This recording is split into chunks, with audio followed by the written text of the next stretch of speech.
Wait, what? Wait, how? I just left the station. Shit, fuck!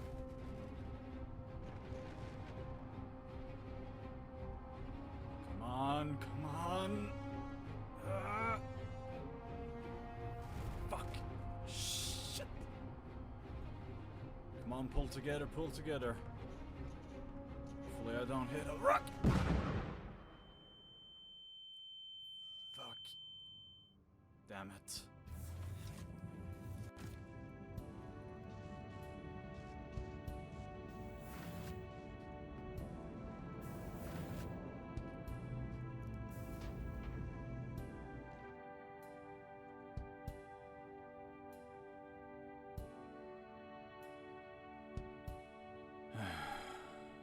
Damn it.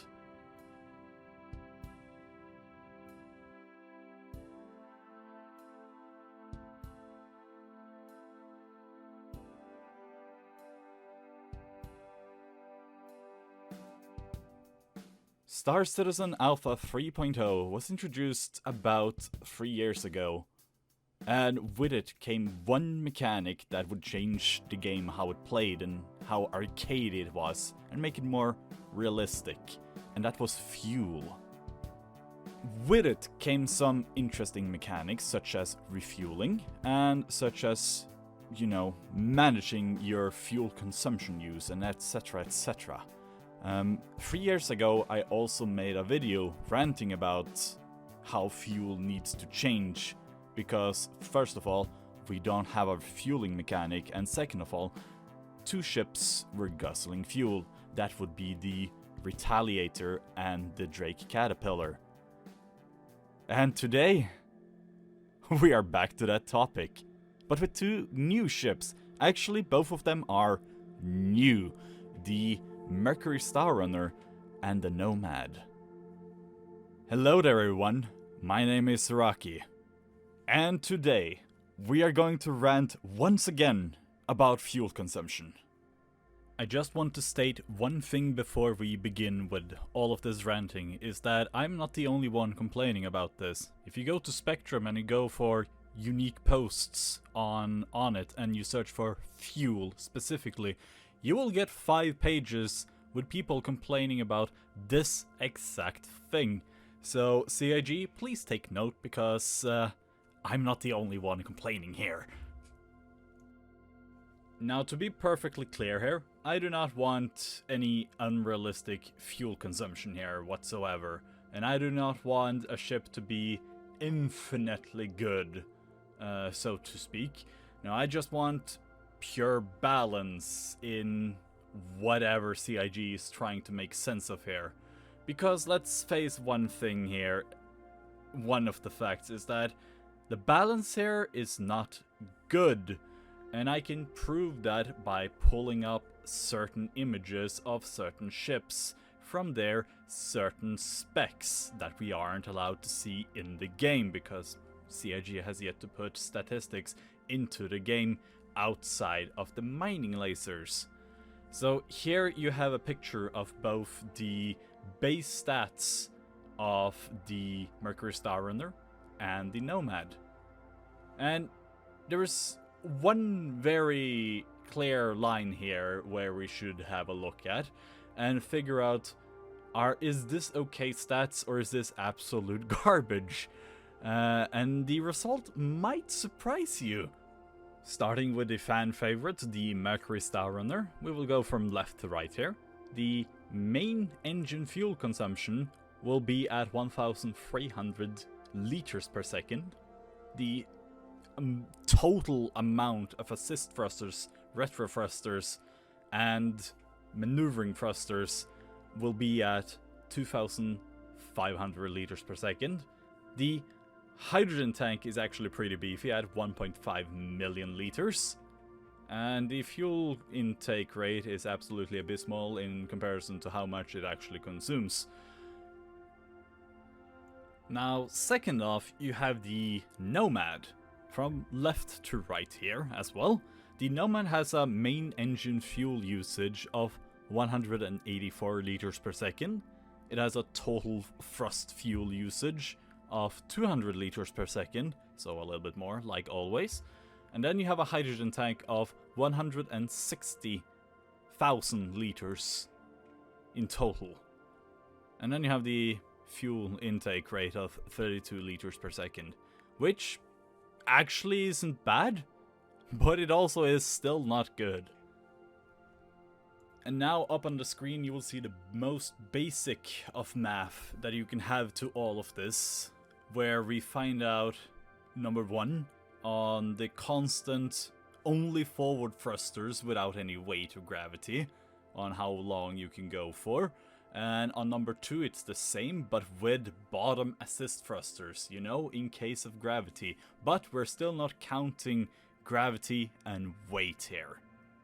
And as you can see, the numbers are pretty shocking. The Mercury Starrunner can travel for about 1,250 seconds, or 21-ish minutes. Number 2, it can travel for about 984 seconds, or 16 minutes, which is nothing. The Nomad is even worse. On number 1, it can only travel for about 1,052 seconds, about 17 minutes.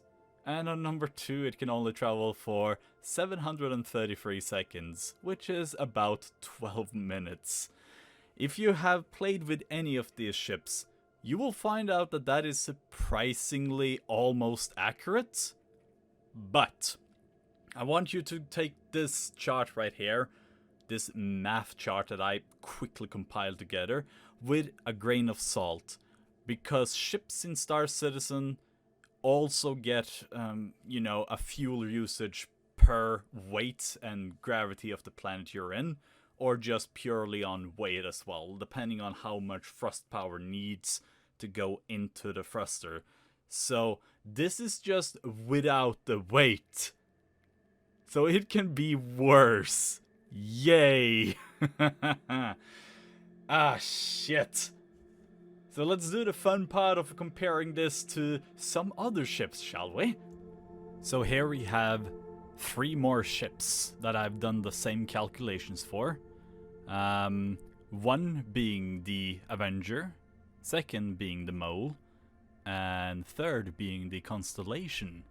The reason why I picked these specific ships is because the Nomad is supposedly the Avenger killer, the Mercury Starrunner is supposedly the Constellation killer, and the Mole is my most used ship and is actually one of the ships that I adore the most in game currently.